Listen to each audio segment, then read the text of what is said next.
Hello, everyone, and welcome to the Only Land Fan Show. My name is Kendall Lejeune, and our guest today is Rick Rauch.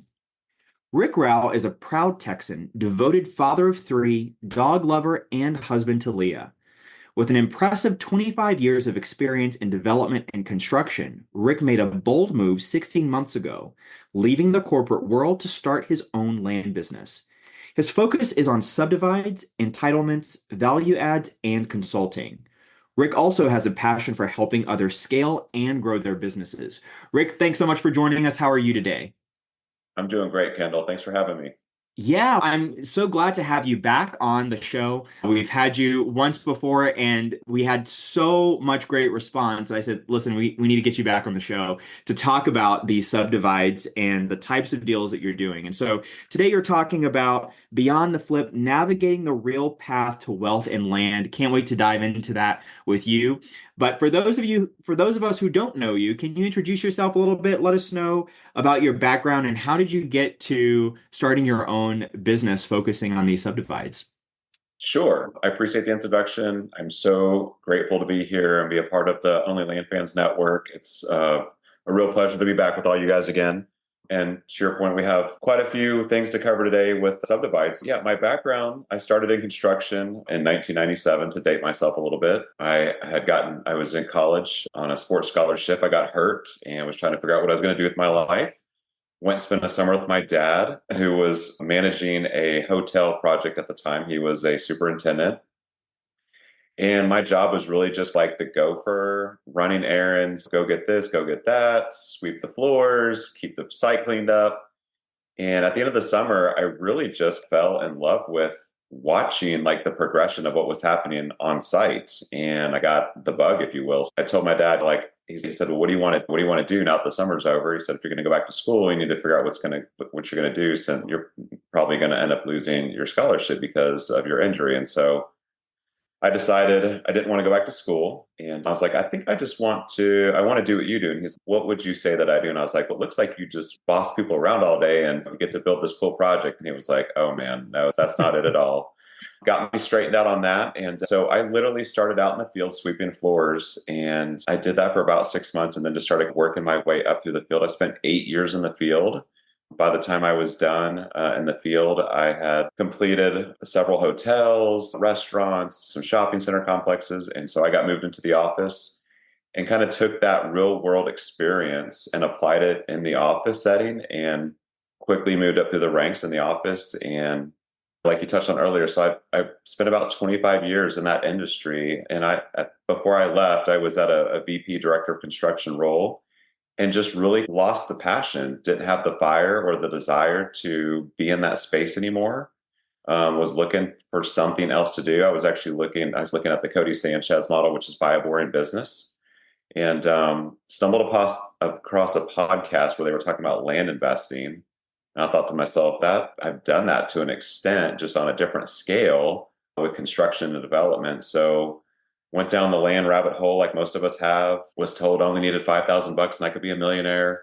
So Yes. quickly understood the realities of what that looked like. Started it as a side hustle, built it up while I was still working my W-2. And when the math made sense, I decided just to leave the construction kind of corporate side of things. At that point in time, I was working for a family office and went full-time into my land business. Wow. A few twists of fates brought you to this place where you are starting your own land business. And so can you talk a little bit about what that evolution looked like? Did you jump straight into these subdivides? What did your very first deal look like when you got into the land business? No, great questions. I was just following the same recipe that we probably all learned. I bought a land flipping course, paid too much money for it, quite honestly. Started building out systems and processes and purchasing all the softwares and data that we needed and mail, hiring VAs to do menial tasks like scrubbing lists or checking title. And I started buying desert squares in the secret county of Castilla. Best kept secret in the land The space. best kept Pacific secret. County. It is no one knows about it. Yeah, so that's a nugget for everybody here.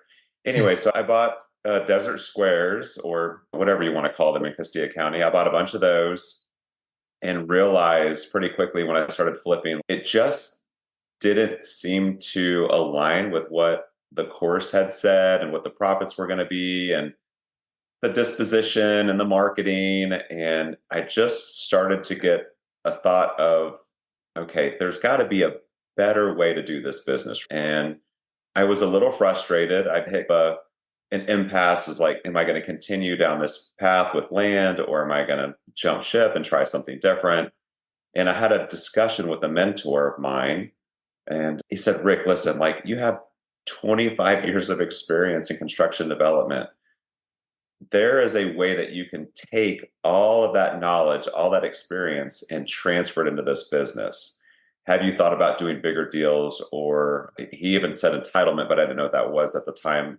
In the land space, I had done an entitlement in the construction side of things, but it was a much more challenging process than what we do nowadays, but with some of the land stuff. But he really just got my wheels turning. And I, again, just being in the land space, stumbled onto another podcast, John Jasniak, and he was talking about subdivides, and gave a listen to the podcast. It resonated with me. It made sense. I found John on Instagram and shot him a direct message and said, hey, here's what's going on. Here's my experience. Here's my background. How much for a consultation? Like, I just need an hour of your time. And John was kind enough to send me his Stripe and ran my credit card. And an hour after that call, I basically had the framework and an understanding. Okay, in addition to flipping property, there's this other thing that I can do that actually plays to my strengths. And so I started just going down the subdivide route while still flipping properties, and slowly started picking up momentum. Started out small, bought a 30-acre property, divided it into 5 tracts. I think initially, if I would have I bought it under market for $77,000. The market price on it was about 110, so I could have made a little over 20,000 net after everything was said and done. I still needed to get a survey, but then I ran the numbers on a subdivide, and I realized the property is worth about $190,000 if I subdivide it. I reached out to a local agent, talked to a surveyor. They basically confirmed what my thoughts were, my thesis was that I had formed. And I was off to the races after that, man. That was the turning point. That was my aha moment.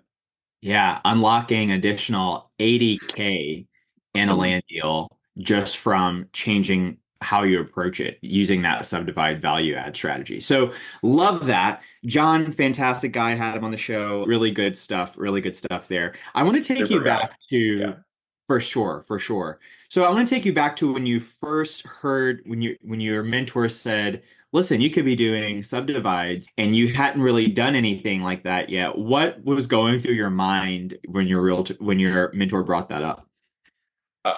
He told me to look into, he basically just told me to take a step back and look at how I could take this 25 years of experience and parlay that into the land business, because he felt like that there was a lot of continuity between the two of them. I know the answer, but I want you to figure this out for yourself. He's already know the path for you, but I think you'd be better served if you just chase this down yourself and try to figure it out for yourself. So I did that, and I just did some basic research, honestly. And it was just really just that one podcast and having that one call with John, and it just got the wheels turning. I did also sign up for John's course and jumped into his community, and that also helped connect some of the dots. But very quickly, I started to realize that there's nothing complicated about this process. It's really just a different framework. You're still in the land space. And I tell people this all the time. It's similar to when we first took the course and we were finally going to go find and buy that first piece of property, get it under contract, negotiate with the seller, buy the property, go through the whole marketing process, the dispo side. We didn't know what we were doing. It was foreign. It was unfamiliar. It was uncomfortable. And it's the same thing with subdividing.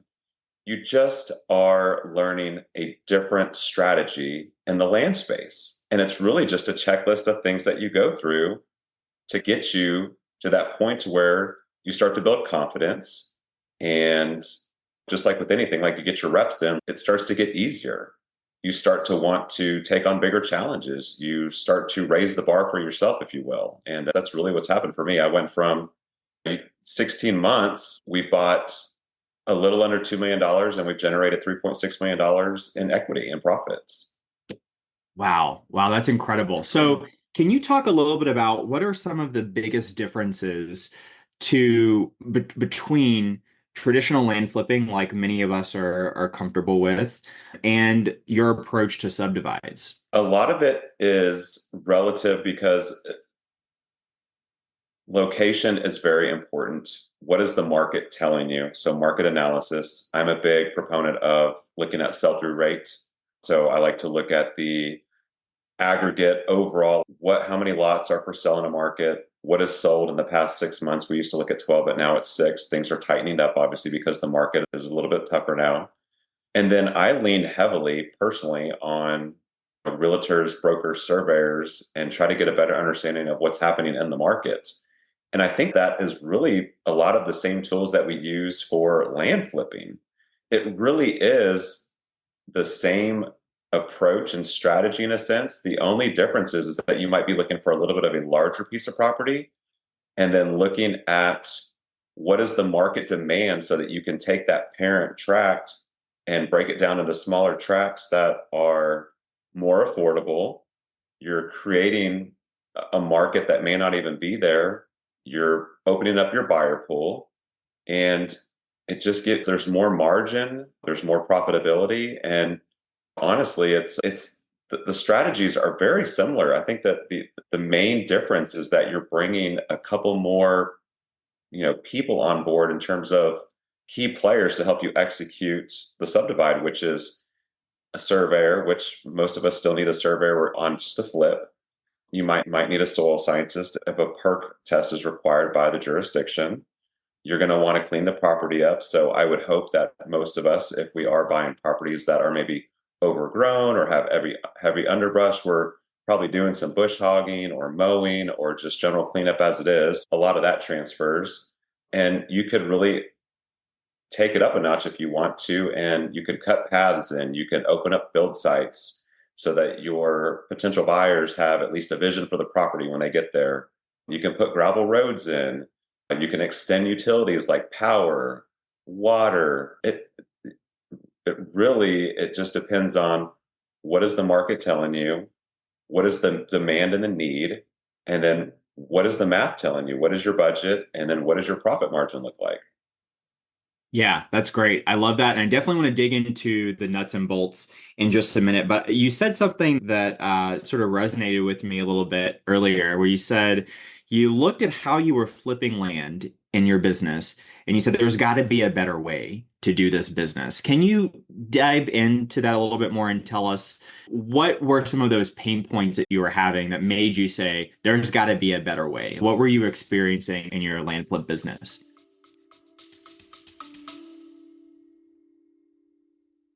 Hey, land fans! Looking for your tribe of serious land investors? Join thousands of your fellow land lovers in the Only Land Fans Facebook group. We're talking real deals, expert strategies, and game-changing connections you won't find anywhere else. This isn't just another real estate group. This is the community where land investors come to level up.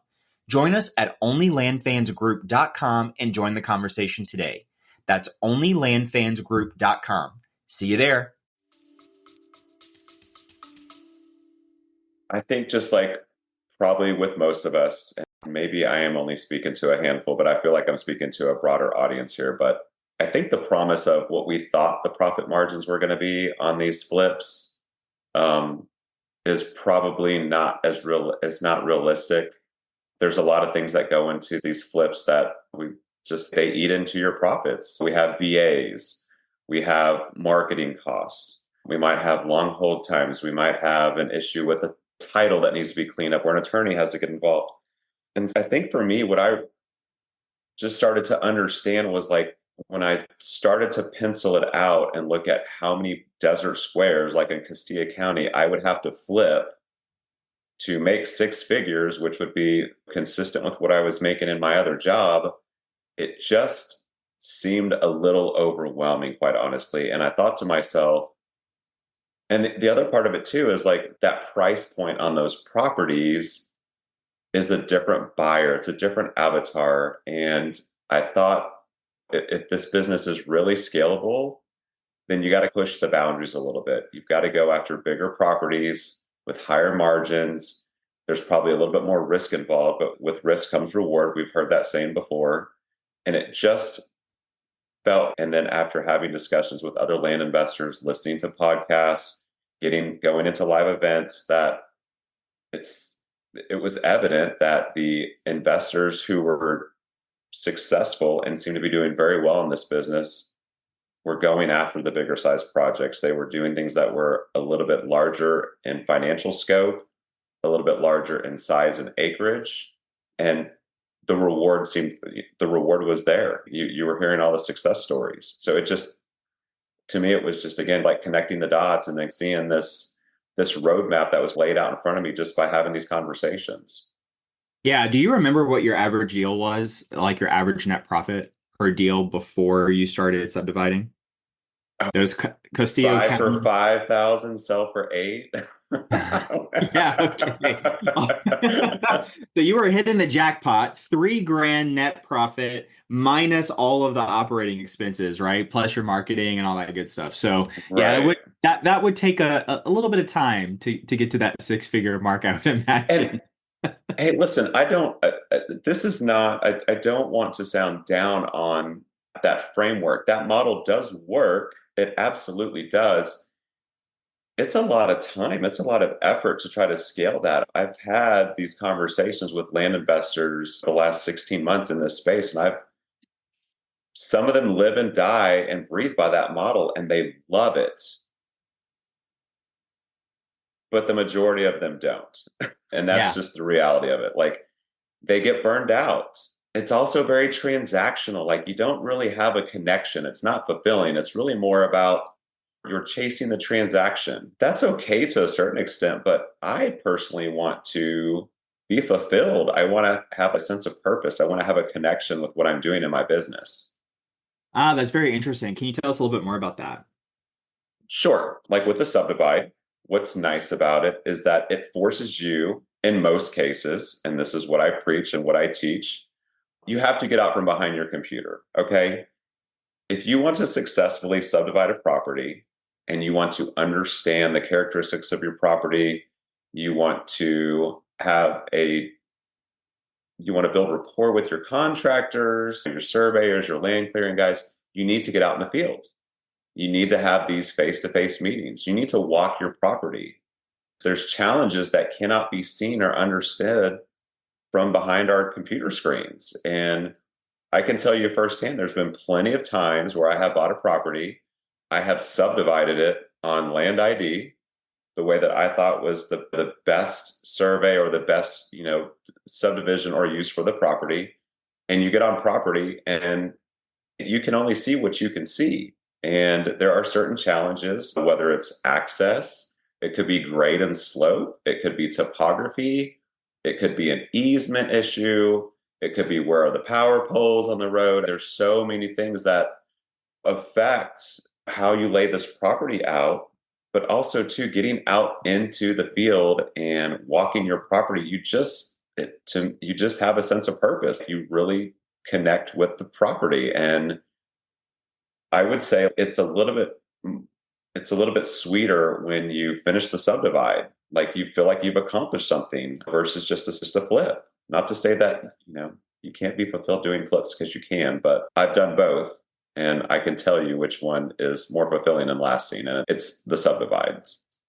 Nice. So when you say subdivide, for those that may be listening to this and are thinking, what do you mean by subdivide? Is it just a paper subdivide? Are you actually cutting roads? Are you building out neighborhoods? Are you just making large tracts? Talk to us a little bit about specifically what types of subdivides and how deep do you go into the development of the project?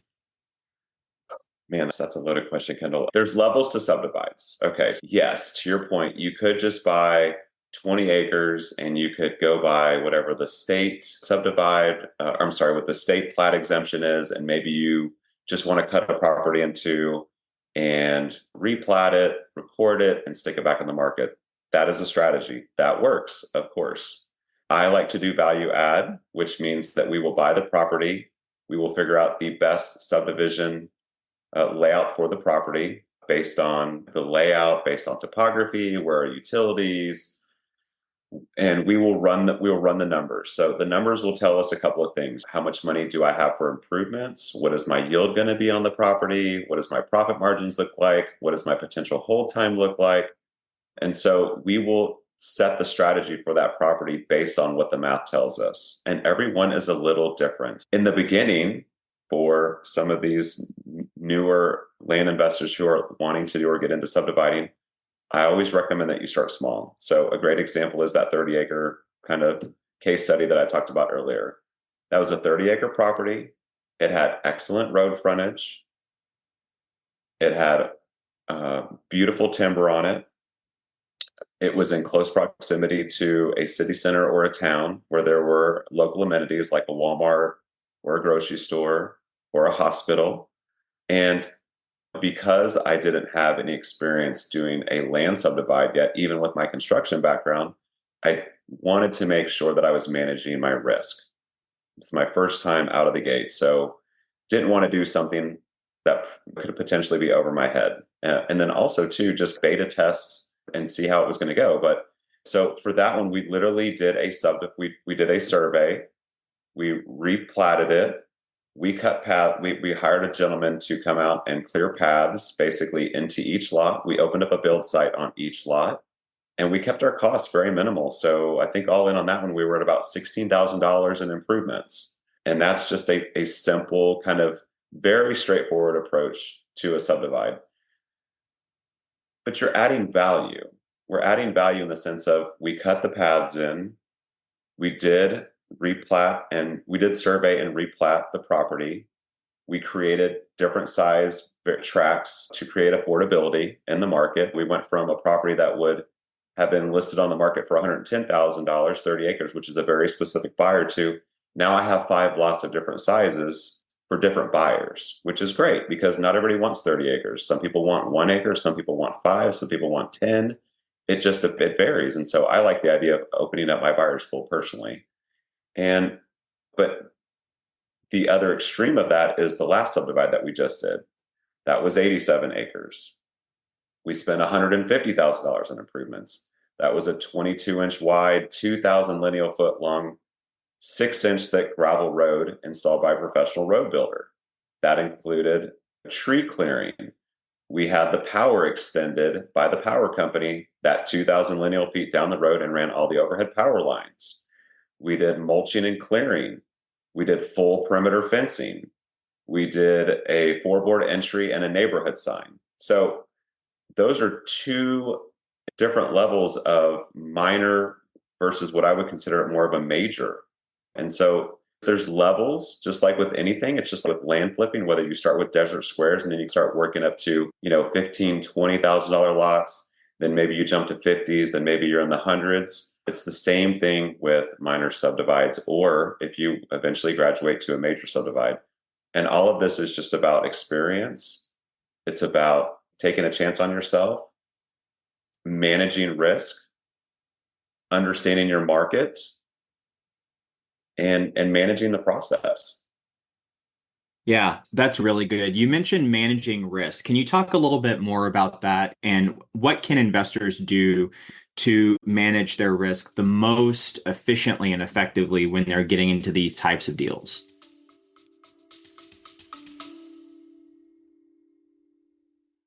Listen up, land fans. This is huge. We're bringing you the one and only Pace Morby, star of A&E's Triple Digit Flip and the mastermind behind $450 million in real estate deals. He's coming to our virtual meetup on Thursday, December 5th to share how he's applying his creative financing genius to land deals. Head to olfmeetup.com to save your spot today. That's olfmeetup.com. This is the kind of opportunity that changes everything. Math tells the story. Math always tells the truth. So the simplest way that I look at that is, what is my purchase price? What are my soft costs on the front end for the purchase? What are my development or my improvement costs going to be? What are my lot sales going to be? And then what are my disposition costs? And then that's going to ultimately spit out what your potential profit should be on a project. We typically like to shoot for a 2x. It's not necessary for it to be a 2x, but we like to have that ability because it gives us room and flexibility to make price reductions if we need to. We can offer seller finance so that because when you do seller financing, and let's say you're going to sell the note, you're going to give up some of that profit. But math is the key. And so Callan and I are teaching a masterclass on Monday, and that's one of the things that we talk about is how to underwrite a property and how to underwrite a project properly. And it's very simple. This is not a complex, complicated underwriting strategy. It doesn't get much more basic than what's the purchase price, like I said. What are our soft costs? What are our improvement costs? What are our carrying costs? Lot sales and disposition costs. And that's pretty much it. Yeah, yeah, really good stuff. So you're essentially reverse engineering based on what's the highest and best use for the property, dependent upon how much work you're willing to do. Is that right? Yes, that's exactly right. Got it. So can you talk a little bit about what are some of the very first steps? And you mentioned that you and Callan Faulkner will be doing a master class about this very soon, and I'm really interested in digging into that. So we definitely will get to that. But can you talk a little bit about what are some of the first steps that an investor should do if they're interested in doing a subdivide? Let's say they've done some flips, they have a few flips under their belt. Now they're like, okay, I want to go after a subdivide. How would you advise them? Sure. Yeah. So I think the first step that I would do is I would reach out to somebody that's already done a subdivide before and see if they wouldn't at least offer or help with some coaching, kind of walk you through the process. The first thing that you need to do if you're going to take down a subdivide is you need to look into the jurisdictional requirements and understand what the potential hurdles are, or it might be something as simple as just understanding what the requirements are to get a subdivide approved in that county or that jurisdiction. And the easiest way to do that is most of the counties or the jurisdiction or the cities, they have their subdivision regulations online. You can download those, read through them, make sure that you get a good understanding of what's going to be required, what documentation are they going to look for, and then I like to just pick up the phone and call the jurisdiction myself and just ask questions.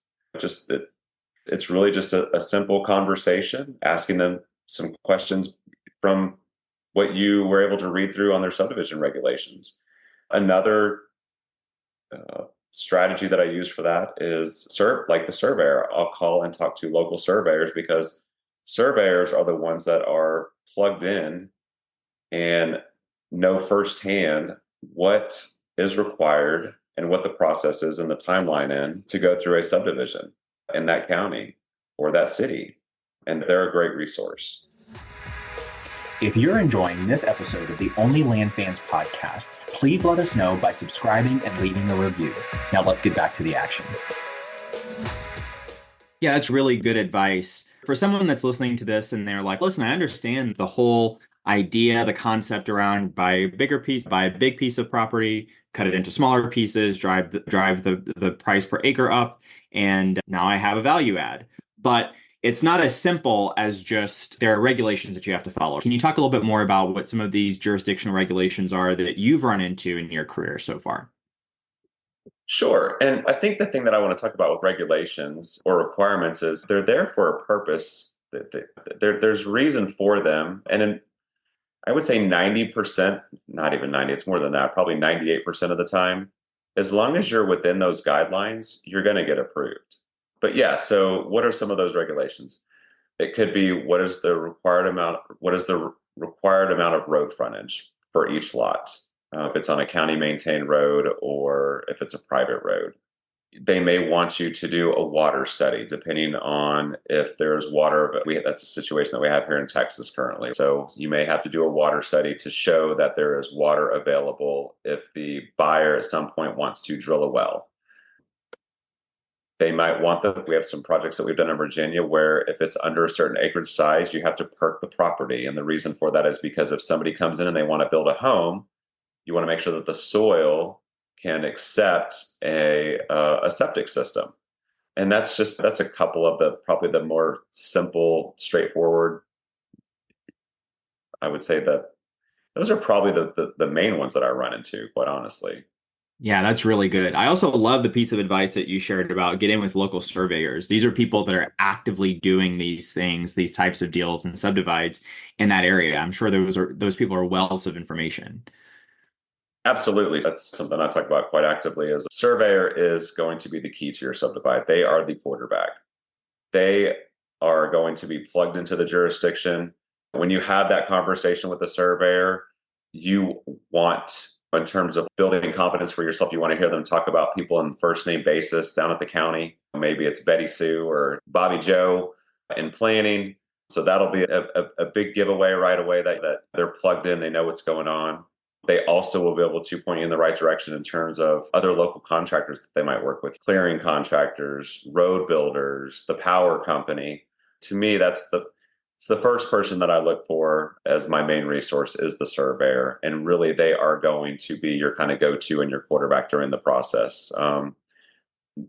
You're not overthinking this process. It's pretty straightforward. And again, if you just get the right people on the bus or on the team, if you will, the process kind of plays itself out. Like I said before, and I think that people they get apprehensive or they're concerned about, I don't have experience. This sounds very complicated. You've got 25 years of experience. It doesn't matter. Like none of that matters. This is really about learning a new skill set, getting your reps in, having conversations, building a team, and just executing a process. Like it doesn't get much simpler than that. And it's amazing because once you've done one or two of these, you'll have your own light bulb moment.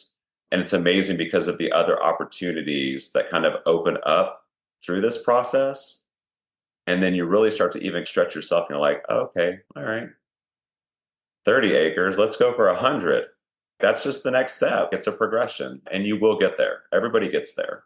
And again, That's too, I think Kendall, you've been in this longer than I have, but it's just interesting. I've seen it just in the last 18 months where there were a lot of people in the space that were doing flips that are now doing subdivides. They're now doing entitlement deals because they saw the value in adding this strategy to their business. They're building long-term businesses. This isn't like a get-rich-quick scheme for them. It's fun too. It really is fun. It's a fun Yeah, process. that's a really good point. I think that there's a lot of talk in the entrepreneur space about the evolution of the entrepreneur, right? Especially when it comes to the real estate investor. At some point, there's a train of thought out there that says that regardless of what your niche is when you start, let's say it's single family, you start doing some single family flips, then you want to start owning and holding, and then ultimately you want to just start using your own money, right? So you're not actually doing the real estate stuff, you're putting your money to work. So that's one model of that REI development and evolution. Sounds like you've gone through that process in the land space where it's okay, I'm flipping lots and I'm getting to bigger subdivides, now I'm getting to entitlements. It's all about this sort of evolution as you add these skill sets to your tool belt. Yes. And I think too is something that I want to hit home for a lot of people is this does not replace your land flipping business. The Yeah. exit on a subdivide is a longer play.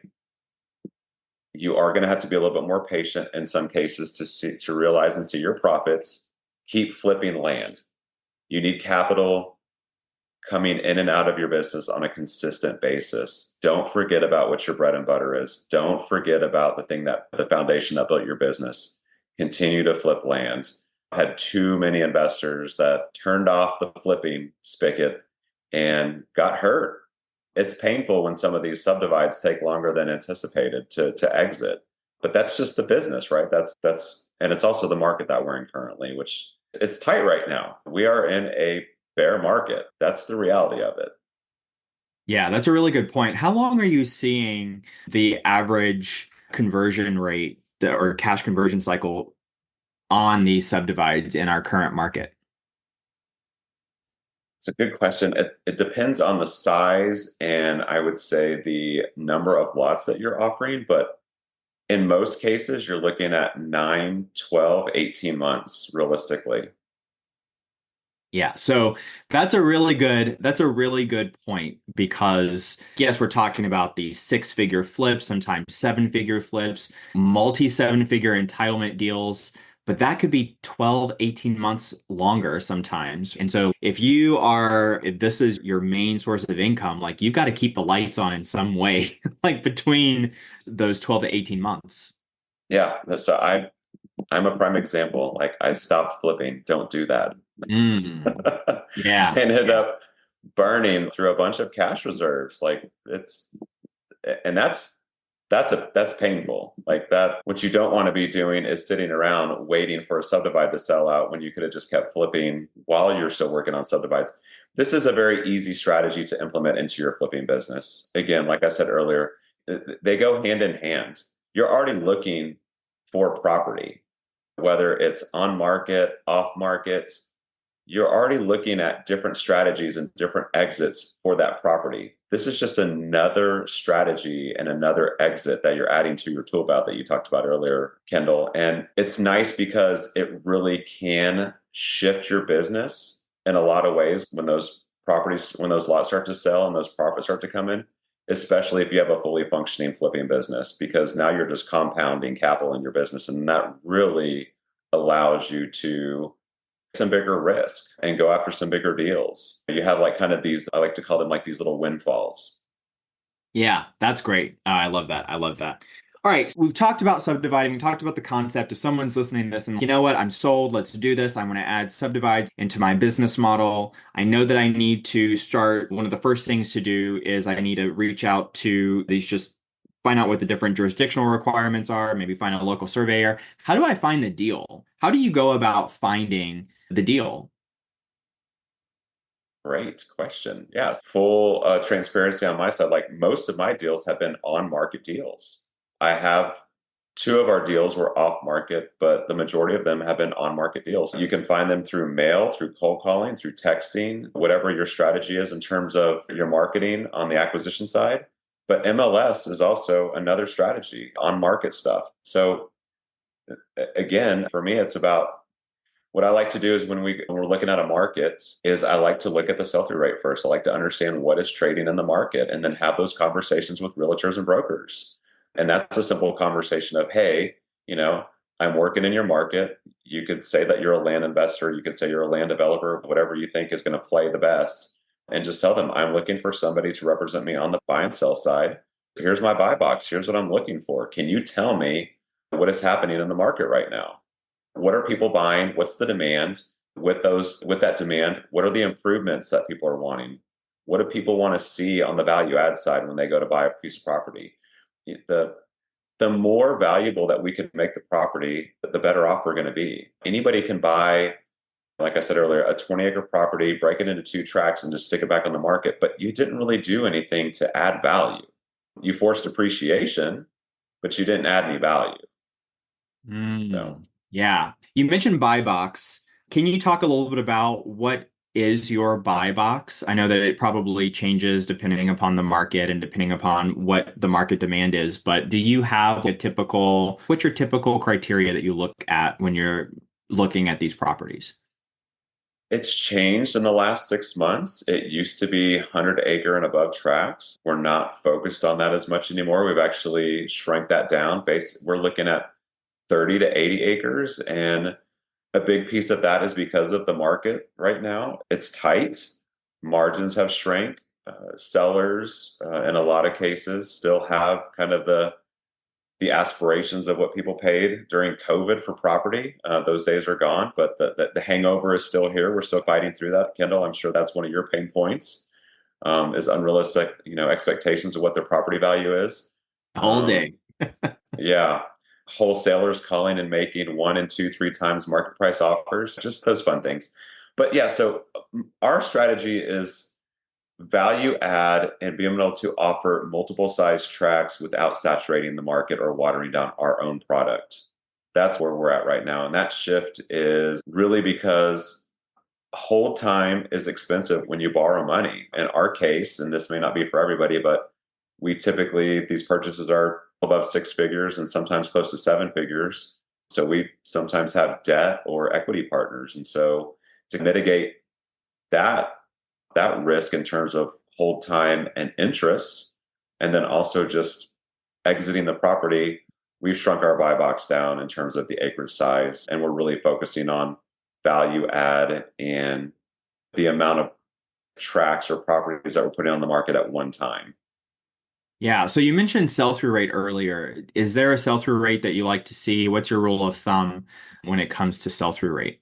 We like to see a point 0.8 or higher, honestly. I know most people say one and above. And of course, yes, I would agree. But again, I think when you're looking at a sell-through rate, if you're looking at a mixed bag of properties, that's where kind of that point 0.8 comes in for us. You could have a sell-through rate of a 2.0 on 1 to 2 acre tracts, but then you slide that scale up to 10 to 20 acre tracts and it could be a 0.5. So for us, it's an overall average. And we'll get a little bit more granular. We'll break it down. So we'll look at a sell-through rate for an entire market. And we'll look at all size ranges, and then we'll start breaking that down in smaller ranges as well, just so that we can understand what the market is saying in terms of what is selling. And then that will even drive our subdivide plan.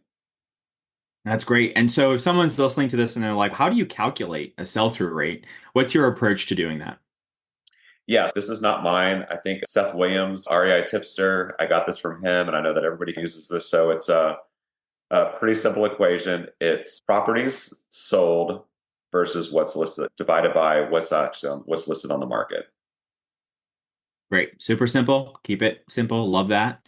Now, when you talk about the demand or the demand for the improvements and value adds, what types of improvements or what type of value adds are you seeing buyers wanting more of in the current market?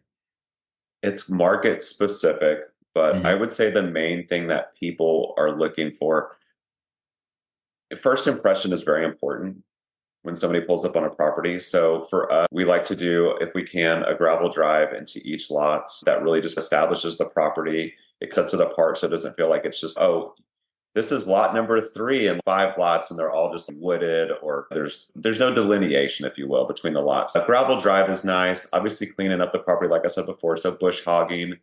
We always, and this has been something that I, from the very beginning, is we always cut walking paths or trails into the property, and we like to open up a build site.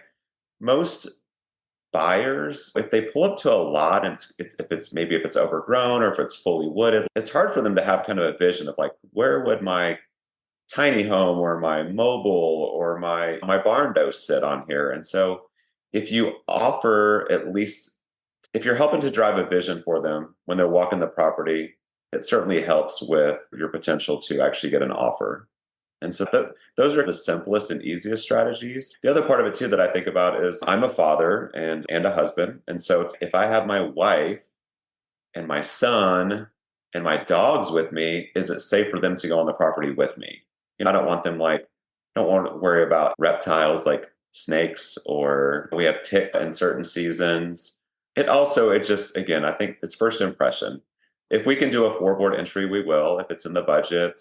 We always, I would say one of the main drivers for us is we always, because I feel like pot power is the driver in everything. You need power for a water if municipal water isn't available. You need power for septic system if a sewer line isn't available. So power is key. If you can get municipal water, that is great. That is a huge plus. And then, of course, cell service and internet. Okay, so that great advice there. I think that when you're talking about making it, imagining it for the end buyers, like the land version of staging a home, right? Like it's a lot easier for people to see, oh, I can imagine my stuff here if I can see other people's stuff here. Does that mean that you are pretty much marketing to end buyers, or are you also marketing to, let's say, like builders and things like that? In this case, we're not marketing to builders. For me, that's more of an entitlement strategy. Not to say that we haven't talked to Clayton Homes, like a mobile home provider before, because we have. We haven't gone down that road yet, quite honestly, Kendall. I haven't with these minor subdivides or even the major one that we did. So I don't really have a good answer for you on that. Yeah, no, I think that you do because like listening to what the end buyer is looking for and what they're responding to, and that's super important to know who you're selling to. That way you can reverse engineer and add the value that those people are looking for. So that's fantastic. So, Rick, can you talk a little bit about some of the key players that are involved in these subdivide deals? You mentioned having key players earlier, obviously a local surveyor. Who are some other key players that you like to bring on into a subdivide deal? Yes, surveyor is number one. Clearing or a road building contractor. Sometimes those are one and the same. We'll talk to the local power consultant and try to understand what their requirements are in terms of easements for overhead power for doing that or underground. Fencing contractor for doing 5 wire fencing or 4 board entry or 4 board perimeter fencing. And for us, that's the main key players. Excellent. And so jumping over to financing, because you did mention financing earlier, if someone is listening to this and they say, listen, the reason why I do these flips of buy for 10, sell for 15 or 13 or whatever it is because that's what I can afford to buy. What would you say to people that are hesitant to jump into doing subdivides because of these larger purchase prices of 6 figures, sometimes 7 figures? If you have a solid plan for the property and you've underwritten it and it has the margins that we talked about earlier, which is a 2x or in that range, you'll be able to find the money. The money is out there. It's everywhere in this land space. There is no shortage of lenders in the land space. And if you don't think that you know how to find that money, somebody else does. So it's all about your network, having conversations. Hey, somebody recently, like in the Only Land Fans group, hey, Kendall, I have this property. I think it's great for a subdivide. I've underwritten it based on conversations that I've had with another subdivide, somebody that's done subdivides. I've got all my costs accounted for. Here's what I think my lot sales are going to be. I've accounted for my carrying costs, my interest, the whole thing that would be in a pro forma. You'll be able to look at that yourself and say, hey, no problem. I'll take this and put this in front of somebody for you. We will be able to find you the money on this. Or maybe that you partner with them or someone like myself or Callan or another land investor. So don't let that stop you. Like, I know that seems to be the biggest barrier to entry on these for most people is that fear of I don't have the money or I won't be able to get the money. You will absolutely be able to find the money. You'll be surprised, and I'm still surprised at how much money is in the land space and just how many lenders there are out there. Yeah, that's really good. If you don't hear anything else from today's conversation, it's don't let the money be a barrier. That's really good stuff. Can you talk about some of the most common mistakes that you see people making when they're trying to do subdivides and it just doesn't work out for them? Yes. Underestimating the exit time, like we talked about earlier. These are 9, 12, 18 months exits. So you have to be ready and understand that is just going to be the that's just what it is. Like it's going to take a little time to move through this process. I'd say another one that I see in some of the coaching, the consulting that I've done is people will take the time and energy to collect all their costs and get all the information up front. Then they will wait to close. And then they will decide, oh, I need to meet with my contractors and I need to go ahead and get things going. And they've lost 60 days. I like to, and I'm a big proponent of, fail to plan to fail. If you're planning on the front end and you're going to subdivide the project or the property, and you've already had these conversations with your contractors, what I like to do and what I recommend is that during the process of closing, which on these in some cases could be 60, 90 days, you've already met with your contractors on site, you've already got your pricing, you've already got a plan in place. Have all that ready to go. Have your contracts in place with your contractors or your signed agreements or your proposals or whatever contract you're using with them. And the day that you close, they should be on the property the next day getting started. The idea is to execute your plan as quickly as possible. And in some cases, if you have to go through an approval process, you want to get that survey wrapped up quickly You want to get the soil scientist on site if that's a requirement. You want to get your water study done because all of that documentation, all the requirements for an approval have to go in and go through the approval process. To me, it's the velocity of money. If you're waiting to start until after you close, you're losing money. So the idea is just as soon as you close, start day one. And that's what I like to do personally. So I will go out and meet with my contractors ahead of time, and I will have our plan of action in place. I will have our schedule built out, and we're ready to go. Ah, yeah, I love that. Sounds like some of your experience from your construction and development background creeping in here. So, A little bit, but yes. so what would you say is probably the one or two most valuable skills that you have used from your 25 years in construction development that you are now using in this land business? What would you say is the most valuable that you're able to borrow and bleed over into what you're currently doing? When it comes to subdivides and managing people and managing teams, setting expectations and holding people Mm, accountable to those expectations. Communication. I can't beat that drum enough. Don't make assumptions. Just have the conversation, send the email, follow up, make sure that everybody's on the same page. And it's the same thing when you're going through the subdivide approval process. You want to have that conversation with whoever it is at the jurisdiction. You want to make sure that you understand their expectations. You want to understand their timeline. And then you want to follow up with them on a consistent basis. And you're building rapport at the same time. Ideally, you're building a team and you're going to execute deals, multiple deals in a market. Like that is the goal here. Jumping from market to market, not to say that it can't be done. Success leaves clues. I'm just going to leave it at that. Stay in a market that builds your team and capitalize on that knowledge and that experience that you have in that market. yeah, really good stuff. I love that. Go deep in a market. You mentioned earlier that you have a master class. Can you talk to us a little bit about that? Give us the details on that.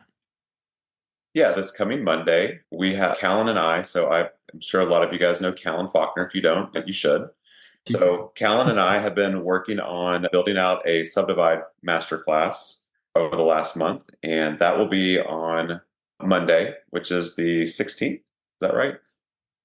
I don't even know my Uh, own dates. How terrible is that? that's the 15th. The 15th. Okay, sorry, Nope. the 15th. Tuesday the 16th. It's Tuesday the Callan. 16th. Gotta be here. God, Tues- can't leave you alone for 2 seconds. So it's the Tuesday. Got it. Okay. Tuesday the 16th. And Tuesday the 16th. what will this master class cover? Okay, the master class is going to be a really good overview, and we'll cover the key points and what to expect when you're going to take down your own subdivide. And the idea is that we are going to at least put you on a path and give you a better understanding of, in more detail, what that strategy looks like.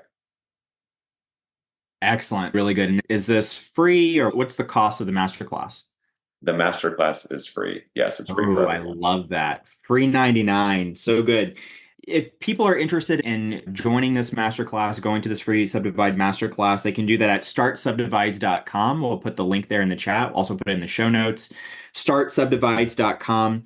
Can you talk to us a little bit about what you're hoping to help people to do in this Subdivide masterclass and how this is going to help their business? Yeah, absolutely. I want to help people to understand that it's okay to feel like you have to be okay getting uncomfortable when you're going to learn a new skill set. We all have to go through those growing pains, and we are here to help. We have a great community. You will have access to myself and Callan if need be. And we want to make sure that people just have the ability to scale and grow their business as they move and through this entrepreneurship roller coaster, if you will. So there's other strategies outside of flipping, and myself and others have experienced some pretty big wins, and we've had a lot of success with this strategy. And I just want to share it with people, and I want to be able to help them understand that this is not a complicated process. It's really about having a framework having a strategy, going through a checklist, building a team, having conversations, and just executing the plan. Love that. Rick, I know you've done some incredible things. I always love hearing you talk about subdivides. You and I have had many offline conversations about subdivides, and I just love the way that you think about it. So I'm sure that's going to be absolutely incredible masterclass. Add Callan Faulkner to the mix. You can't go wrong with that. So definitely check that out. That's going to be Tuesday, July 16th. Thanks so much, Rick. Thank you, Callan. Thank you for being here as well. Thank you all for the incredible questions. Rick, this has just been absolutely fantastic. I can't imagine how good this workshop is going to be. I know my team is going to be there, and so I'm looking forward to seeing everyone else there as well. See you Tuesday, July 16th at Rick and Callan's Subdivide Masterclass. And also be on the lookout for more content from Only Land Fans. We're continuing to bring you fresh, hot content to help you to grow, scale your business. So looking forward to seeing you on the next one. Until then, take care, be safe, and we'll catch you in the next one. Bye-bye.